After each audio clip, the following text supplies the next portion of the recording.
معزز سامعین گرامی قدر، گزشتہ خطبے میں ہم یہاں پہ پہنچے تھے کہ جب انسان موت کی گھاٹی میں اترتا ہے تو سب سے پہلا ادراک اور شعور جو اس کو آتا ہے وقت کی قدر و قیمت کا آتا ہے، اور دوسرا شعور اسی آیت کے اندر بھی ہے جس سے اللہ رب العزت ابتدا کر رہے ہیں وَأَنفِقُوا مِمَّا رَزَقْنَاكُم مِّن قَبْلِ أَن يَأْتِيَ أَحَدَكُمُ الْمَوْتُ فَيَقُولَ رَبِّي لَوْلَا أَخَّرْتَنِي إِلَىٰ أَجَلٍ قَرِيبٍ فَأَصَّدَّقَ وَأَكُن مِّنَ الصَّالِحِينَ۔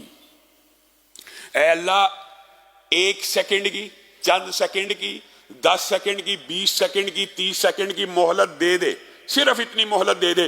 وہ جو 60 سال زندہ رہا، وہ جو 70 برس زندہ رہا، موت کی گھاٹی میں اترتے ساتھ اللہ سے یہ ریکویسٹ کر رہا ہے چند سیکنڈ دے دے، چند سیکنڈ دے دے، میں ایک دفعہ دنیا میں واپس چلا جاؤں اور جاتے ساتھ کیا وصیت کروں، کیا نصیحت کروں، میں اپنے مال کو تیری بارگاہ میں صدقہ کر دوں، نیکوکار بن جاؤں۔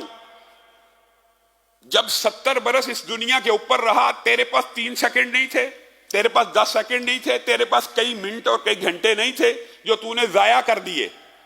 آج تجھے وقت کی قدر و قیمت کا احساس ہو رہا ہے جب موت کی گھاٹی میں اتر رہا ہے۔ ہاں، یہ انسان ایسا بے وقوف ہے، وقت کی قدر و قیمت کا احساس تب ہوتا ہے جب موت کی گھاٹی میں اترتا ہے۔ اس وقت اللہ سے ریکویسٹ، اس وقت اللہ سے گزارشات کرنا شروع کر دیتا ہے۔ اور اگر آپ قرآن و سنت کا مطالعہ کریں وقت کے لحاظ سے کہ وقت کتنا اہم ہے اور کتنا اہم مہینہ آنے والا ہے، چند دن باقی ہے، ہم نے اپنے وقت کی کیا ترتیب، کیا شیڈول، کیا ٹائمنگ، کیا مینجمنٹ کی ہے۔ 3 دن باقی ہیں رمضان میں، آپ نے اور میں نے کیا پلاننگ کی ہے۔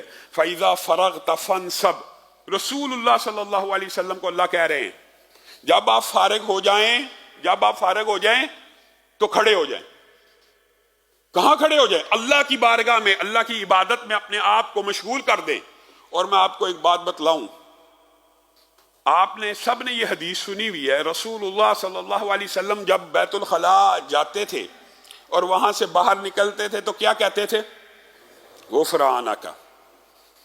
کبھی آپ نے غور کیا یہ جو سنت ہے بیت الخلاء سے باہر نکل کے اللہ سے معافی مانگنے کی، غفرانک، اس کی گرد و آیت کیا ہے؟ بعض محدثین نے، اگرچہ یہ سنت ہے اور اس کو میں نے اور آپ نے اپنانا ہے، بغیر علت کے بھی سنت اپنائی جاتی ہے، لیکن سمجھنا تو چاہیے نا کہ رسول اللہ صلی اللہ علیہ وسلم بیت الخلاء سے نکل کے اللہ سے معافی کیوں مانگ رہے ہیں؟ یہ نبیوں کی شان ہے، یہ نبیوں کا مقام ہے جو امت کے سامنے ہر چیز کو کھول کے بیان کر گئے ہیں اور کوئی چیز بھی اوجل نہیں رہنے دی۔ محدثین نے لکھا یہ اس لیے کہتے تھے کہ بیت الخلاء میں جتنا وقت صرف ہوا اس وقت اللہ کا ذکر نہیں کر سکے۔ بیت الخلاء میں جتنا وقت صرف ہوا اس وقت اللہ کا ذکر نہیں کر سکے۔ تو وہ جو لمحات فوت ہو گئے، وہ جو لمحات اس کام میں گزر گئے جو اللہ کے ذکر سے حالی ہیں، اس حالی رہنے والے وقت کے لیے بھی اللہ سے معافی مانگ رہے ہیں کہ یہ تو ایک انسانی مجبوری ہے، یہ تو انسان کے ساتھ لگی ہوئی ہے، اس وقت بھی اللہ اگر میں تجھے یاد نہیں کر سکا تو مجھے معاف کر دے۔ میرے بھائیوں، میں اور آپ تندرست، صحت مند، اللہ رب العزت قیامت کے دن کسی بندے کے قدموں کو ہلنے نہیں دے گا، ہلنے نہیں دے گا، صحیح حدیث کے الفاظ، جب تک یہ پوچھ نہیں لے گا ہاں جی وقت کہاں صرف کیا، ہاں جی جوانی کہاں صرف کی، ہاں جی صحت کے اندر کیا کیا، ہاں جی مال کہاں صرف کیا۔ من حسن الاسلام المرء ترکہ ما لا یعنیہ، ایک حدیث میری اور آپ کی زندگی کا پورے کا پورا زاویہ بدل سکتی ہے، اور ایک حدیث مجھے اور آپ کو صحیح راہ پہ چلا سکتی ہے، اور حدیث یہ ہے من حسن الاسلام المرء ترکہ ما لا یعنیہ۔ وقت اتنا اہم ہے، اتنا اہم ہے کہ رسول اللہ صلی اللہ علیہ وسلم نے فرمایا بندہ مومن کے لیے بہترین اسلام کی جو صفت ہے اور سب سے بہترین مسلمان اور سب سے بہترین اسلام یہ ہے ترکہ ما لا یعنیہ۔ کتنی عظیم حدیث ہے کہ بندہ مومن ہر وہ کام ترک کر دے جس میں اس کا فائدہ نہ ہو۔ فائدے سے مراد کیا؟ نمبر 1، جس میں اس کا دنیا کا فائدہ نہ ہو وہ کام نہ کرے۔ جس میں اس کا آخرت کا فائدہ نہ ہو وہ کام نہ کرے، جس میں اس کی صحت، دماغ، جسم، باڈی، اس کی نشو و نما یا اس کو ریلیکس کرنے کے لیے یا اس کی بیماریاں دور کرنے کے لیے کوئی کام کر لا تو کر لے، ان تین چیزوں کے علاوہ بندہ مومن کوئی کام نہ کرے۔ یہ بندہ مومن کے اوپر رسول اللہ صلی اللہ علیہ وسلم کی طرف سے نصیحت بھی ہے، وصیت بھی ہے، اور مسلمانوں کا ایک طرز عمل اور پیٹرن بھی ہے۔ اب اٹھائیے اپنی زندگی کو، سارے دن کے معمولات کو۔ میں اٹھ کے کیا کر رہا ہوں؟ ٹی وی لگا دیے، وقت کو کل کیا جا رہا ہے۔ کیا ٹی وی لگانا تیری دنیا کو فائدہ پہنچا رہا ہے؟ تیری آخرت کا تو نقصان کر رہا ہے۔ تیری صحت کو فائدہ پہنچا رہا ہے؟ ان تین چیزوں کو بس آپ نے مد نظر رکھنا ہے۔ کوئی بھی عمل آج سے یہ پلے باندھ لیجئے، کوئی بھی عمل اس رمضان میں بھی اگر کرنا ہے تو ان تین باتوں کو مد نظر رکھ کے کرنا ہے، ویسے یہ پوری زندگی کا معمول ہونا چاہیے۔ میں جو یہ کام کرنے لگا ہوں اس میں مجھے دنیا کا فائدہ ہے، دنیا کا فائدہ ہو، تجارتی مال مومن کا بڑھے، یہ بھی، اس میں بھی حرج کی بات نہیں ہے۔ آخرت کا فائدہ ہے نہیں۔ ہاں یہ جو میں جم میں آیا ہوں یا میں جو ورزش کر رہا ہوں اس سے میری صحت بن رہی ہے، یا میں اپنا ڈیل ڈول اور طاقت کا اظہار تکبر اور غرور کے تحت کر رہا ہوں، یہ بھی انما الاعمال بالنیات ہوتا ہے۔ ورزش کرنا صحت کے لیے جائز ہے، سیر و تفریح کرنا اپنی صحت کے لیے جائز ہے، لیکن یہ کیا ہے؟ 5-10 دن بیوی بچوں کے ساتھ شمالی علاقہ جات گئے ہیں، نمازیں مس ہو رہی ہیں اور نماز کی کوئی پرواہ نہیں کی جا رہی۔ صحت مند تفریح کی اسلام میں اجازت ہے، اور یہی وہ تین چیزیں ہیں۔ بس یہ آپ نے اپنا جائزہ خود لینا ہے۔ صبح سے لے کے رات تک 24 گھنٹے میں نے جو وقف کر رہا ہوں، جو گزار رہا ہوں، اس میں میری دنیا کا فائدہ، آخرت کا فائدہ آپ کے سامنے رکھا تھا گزشتہ خطبے میں کہ 1 منٹ میں انسان 12 مرتبہ قل ہو اللہ پڑھ سکتا ہے، 4 قرآن ختم کر سکتا ہے، ثواب لے سکتا ہے۔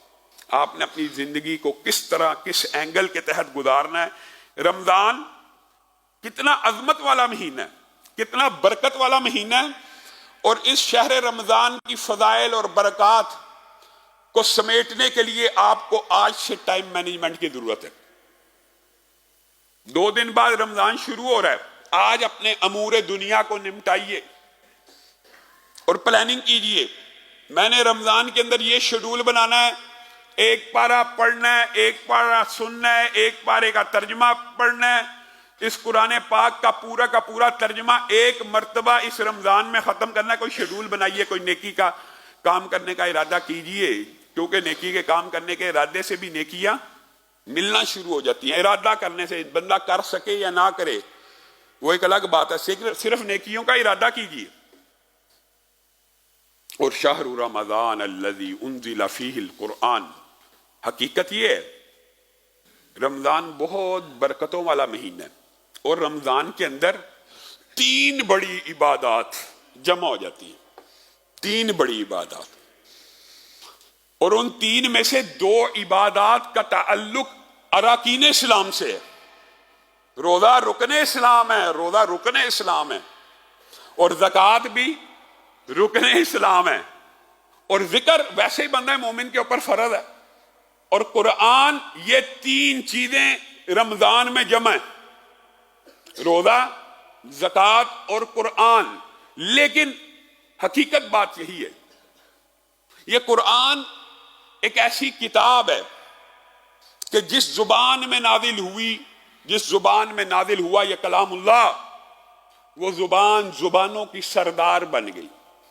جس بستی میں نازل ہوا وہ بستی ام القریٰ بن گئی۔ جس نبی پہ نازل ہوا وہ نبیوں کے سردار بن گئے۔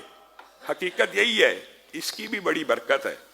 یہ بھی رمضان میں کیے جانے والے کاموں میں سے ایک اہم کام ہے، اور رمضان کو رمضان کا ٹائٹل اور اعزاز بھی اگر حاصل ہوا اس قرآن کی برکت کی وجہ سے ہوا کہ اس میں یہ شہر رمضان الذی انزل فیہ القرآن، یہ بہت اہم ہے، اس کے ساتھ بھی تمسک کرنا ہے۔ لیکن جو 2 عبادات اور ہیں، روزہ رکھنا اور زکوٰۃ، انفاق فی سبیل اللہ کرنا انشاءاللہ رمضان میں اس حوالے سے گفتگو جاری رہے گی. ان کو بھی پسے پشت نہیں ڈالنا. رمضان اتنی عظمت والا مہینہ ہے کہ جب آتا ہے نا، اب ہم اس میں داخل ہونے والے ہیں، ہمیں اس مہینے کا ادراک اور شعور ہی نہیں. یہ باتیں آپ نے سنی ہوئی ہیں لیکن غور نہیں کیا. رمضان کا مہینہ آتا ہے تو جنت کے سارے دروازے کھول دیے جاتے ہیں، کوئی دروازہ بند نہیں رہتا، اور جہنم کے سارے دروازے بند کیے جاتے ہیں اور کوئی دروازہ کھلا نہیں رہتا. سنی حدیث دماغ سے گزر گئی. جہنم کے سارے دروازے بند کر دیے جاتے ہیں. یہ حدیث اتنی عظمت والی ہے، اگر بندہ غور کرے تو ہدایت کے لیے کافی ہے. اور اسی لیے محدثین، بڑے بڑے علماء، اسلاف دعا کیا کرتے تھے، اللہ روزے کی حالت میں موت دینا، اللہ رمضان کے مہینے میں موت دینا. وجہ یہی ہے، جہنم کے دروازے بند. اور آپ نے قبر کی جتنی بھی احادیث سنی ہوئی ہیں ان کے اندر آپ کو پتہ ہے مراحل کے بعد کیا آتا ہے. یا قبر جہنم کے گڑوں میں سے ایک گڑا جہنم کی کھڑکی کھول دی جاتی ہے، یا جنت کی کھڑکی. تو رمضان میں جو بندہ مر گیا، جہنم کا تو ہر دروازہ بند ہے، تو کیا کھڑکیاں کھلی ہوئی ہیں؟ ہر چیز بند ہے. تو جس کو یہ شرف اور اعزاز اللہ تعالیٰ دے دیتا ہے، تو پھر محدثین کہتے ہیں جب اللہ کسی بندے کی ابتدا رحم سے کرتا ہے تو اللہ کی یہ سنت ہے، پھر اس کو بعد میں عذاب نہیں دیتا. ابتدا میں جہنم کی کھڑکی نہیں کھلی تو انشاءاللہ اللہ کے ہاں امید ہے کہ بعد میں بھی نہیں کھلے گی. تو رمضان آ رہا ہے، جہنم کی ہر کھڑکی، ہر دروازہ بند ہے. اس کا کیا مطلب ہے؟ اس حدیث کو بھی نہیں سمجھا. اس کا مطلب یہ ہے، اور یوم کتابت تقدیر میں اللہ نے قلم کو حکم دیا تھا، لکھ ہر چیز کی تقدیر لکھ دے، ہر شے کا مقدر لکھ دے، ہر شے لکھ دے. سب سے پہلے اللہ نے قلم کو پیدا کیا اور قلم کو حکم دیا قیامت تک کے احوال، تقدیر، مقدر لکھ دے. اس دن میری اور آپ کی تقدیر بھی لکھی گئی. اللہ نہ کرے کہنے والا اور سننے والوں میں سے کسی کو اس دن جہنمی لکھا ہو، لیکن یہ اتنا عظیم مہینہ ہے اور اس مہینے کی اتنی برکتیں ہیں کہ یوم کتابت تقدیر میں جن لوگوں کو جہنمی لکھا جاتا ہے، ہر روزے کے موقع کے اوپر جس وقت افطاری ہوتی ہے، اللہ رب العزت ان لکھے ہوئے جہنمیوں کی ایک تعداد کو آزاد فرما دیتے ہیں. لکھے ہوئے کی تقدیر کے لکھے ہوئے کو آزاد فرما دیتے ہیں. اور یہ کام پہلے روزے کو نہیں ہوتا، یہ کام 30 کے 30 روزوں کو ہوتا ہے. اور جب آخری روزہ ہو جاتا ہے اور اللہ اپنے بندوں کی عبادات سے، کیونکہ یہ اجتماعیت بھی ہے، عبادات سے راضی ہو جاتا ہے، اللہ خوش ہو جاتے ہیں، اللہ بھی خوش ہوتے ہیں. اللہ خوش ہو جاتا ہے تو اللہ اس کا ریوارڈ کیا دیتا ہے؟ جتنے لوگوں کو پورے رمضان میں یوم کتابت تقدیر کے اندر جو لکھے ہوئے جہنمیوں کو آزاد کیا جاتا ہے، ہر روز کر رہا ہے 30 دن میں جتنے کیے. آج عبادات ختم ہونے والی ہیں، آج قیام ہو گیا، آج روزے ہو گئے. آج بندہ مومن نے کم از کم اس مہینے میں اللہ کے ساتھ لو لگا لی تو اللہ کی طرف سے انعام یہ ہے، جتنے پورے مہینے میں آزاد کیے اتنے ہی آخری دن ایک میں آزاد کر دیے. اس مہینے کی عظمت، ایک ندا دینے والا ندا دیتا ہے، اور بعض لوگ عجیب ہی ہوتے ہیں کہ وہ ندا دینے والے کی آواز کیوں نہیں آئی؟ اللہ کے بندو آواز آئی ہے، محمد الرسول اللہ صلی اللہ علیہ وسلم نے آپ کو سنائی ہے. ایمان حدیث پہ ہو تو ایسا لگے جیسے آپ خود اس کی ندا سن رہے ہیں. ایمان ہونا چاہیے حدیث کے اوپر.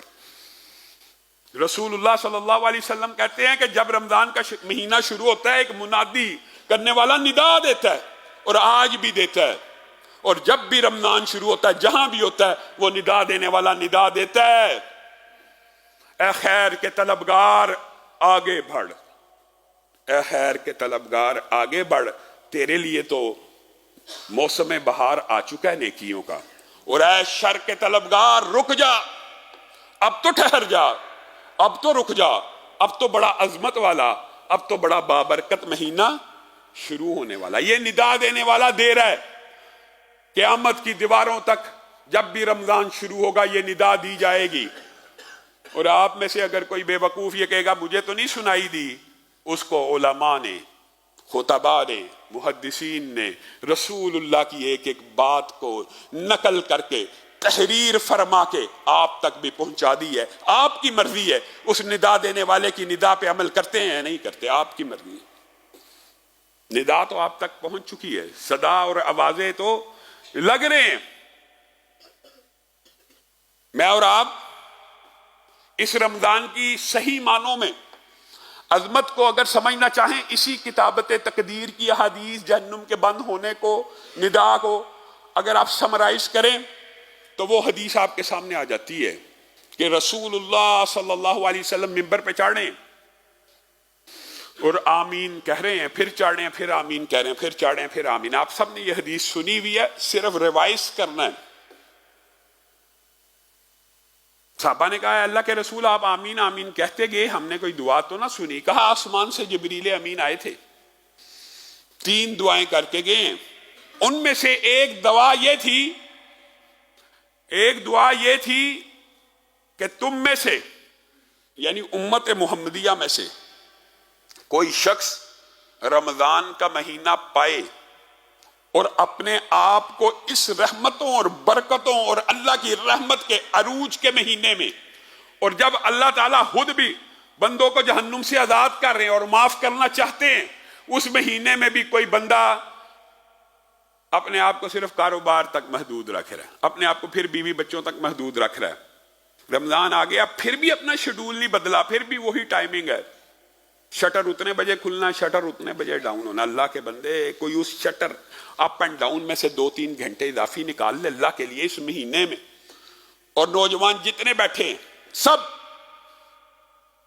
کو یہ میری نصیحت ہے اور میرا مطالبہ ہے کہ آپ میں سے جن جن کے والدین کاروبار کرتے ہیں، آپ کے ساتھ ہاتھ بٹاتے ہیں، اللہ کے لیے ان کو اس مہینے چھٹی دے دی جائے اور ان کو مسجدوں کی طرف بھیج دیا جائے۔ میں آپ کو گارنٹی سے کہتا ہوں آپ کے کاروبار میں کوئی فرق نہیں پڑے گا اگر برکتوں کا، خیر و برکات کا نزول نہ ہوا، ہمیں پکڑ لیجئے گا۔ وہ مسجدوں میں بیٹھ کے آپ کے لیے دعائیں کریں گے، آپ کا رزق بڑھے گا، ان کو مسجدوں کے لیے مختص کر دیجئے۔ اور نوجوان اگر کوئی 8 گھنٹہ ڈیوٹی کرتا ہے تو وہ 6 گھنٹے کرے، اگر کوئی 10 گھنٹے کرتا ہے وہ 8 گھنٹے کرے، 2 گھنٹے اللہ کے لیے اس مہینے کی فیوض و برکات سے فائدہ اٹھانے کے لیے خالص کر لے۔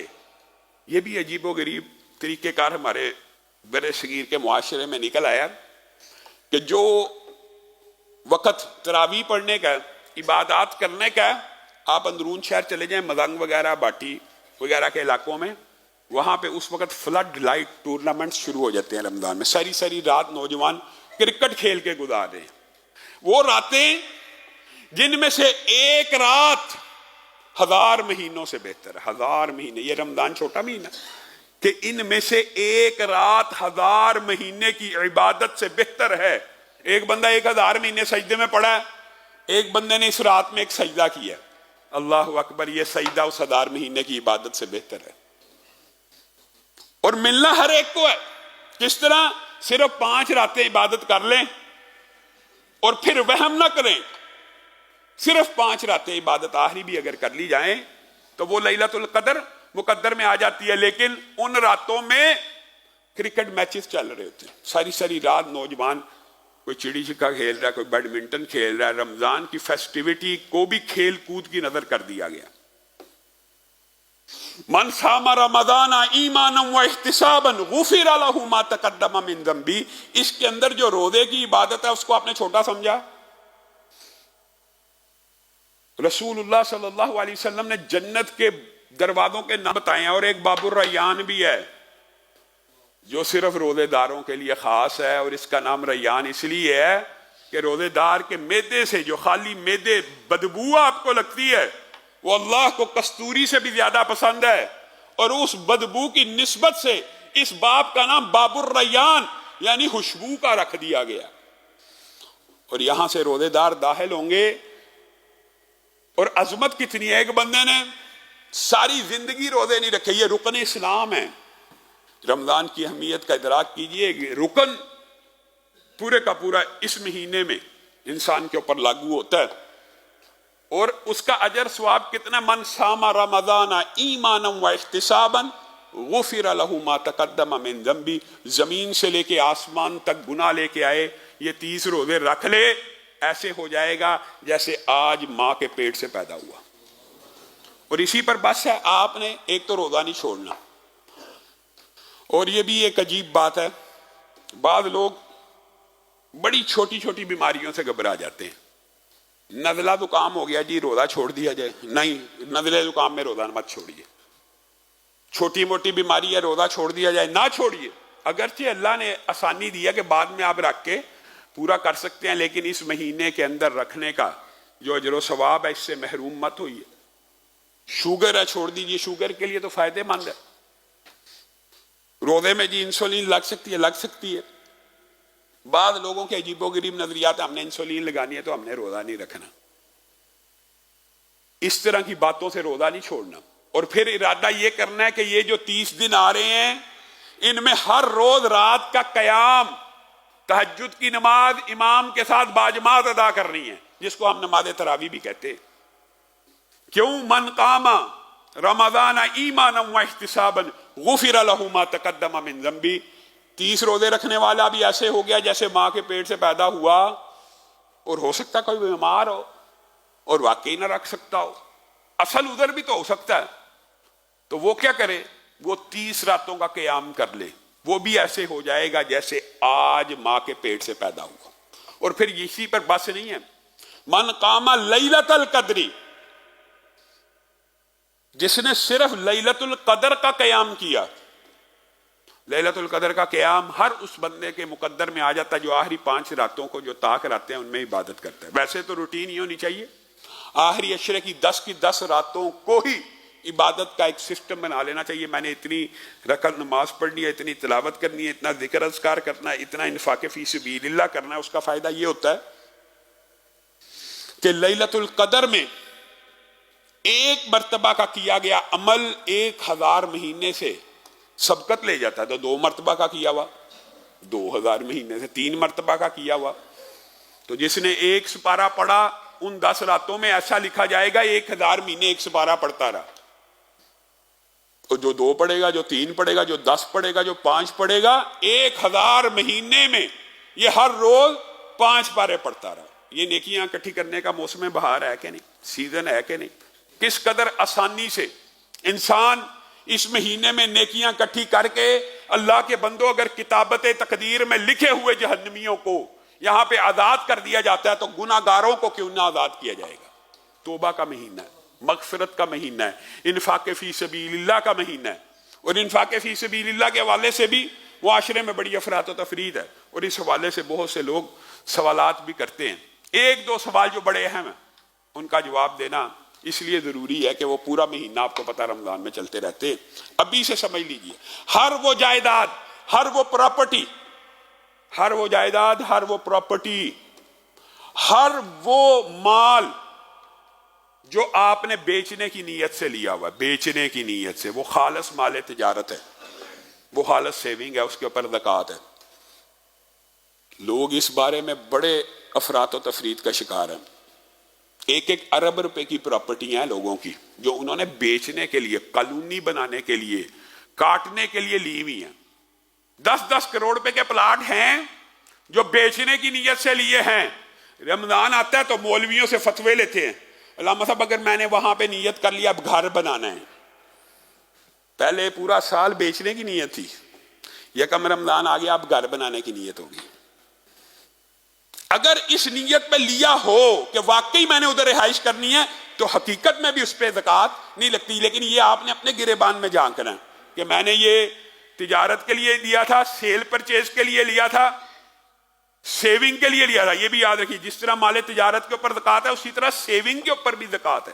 سیونگ یہ ہوتی ہے علامہ صاحب یہ میں نے اپنی بیٹی کی شادی کے لیے لیا ہوا ہے، تو کیا اس پہ زکوٰۃ نہیں ہے؟ زکوٰۃ ہے. یہی حالت سیونگ ہے، خالص سیونگ، مال تجارت اور کیش ان ہینڈ کے اوپر ہی تو زکوٰۃ ہے. اور زکوٰۃ ہوتی کس پہ؟ انہی 3 چیزوں کے اوپر ہوتی آپ کے. اور یہ جو ہے رمضان میں اس کا خاص تعلق اس لیے ہے کہ مسلمان 1400 سال سے یہ تعامل امت ہے کہ رمضان میں ہر نیکی کا ثواب بڑھ جاتا ہے، تو رمضان میں رکن اسلام ہے زکوٰۃ، یہ بھی رمضان میں نکال، ویسے پورا سال نکالنا بھی جائز ہے، درست ہے، نکالنی چاہیے، لیکن بہرحال اس میں بھی کوئی مبالغہ نہیں ہے کہ رمضان میں زیادہ ثواب ہے، بے شک ہے۔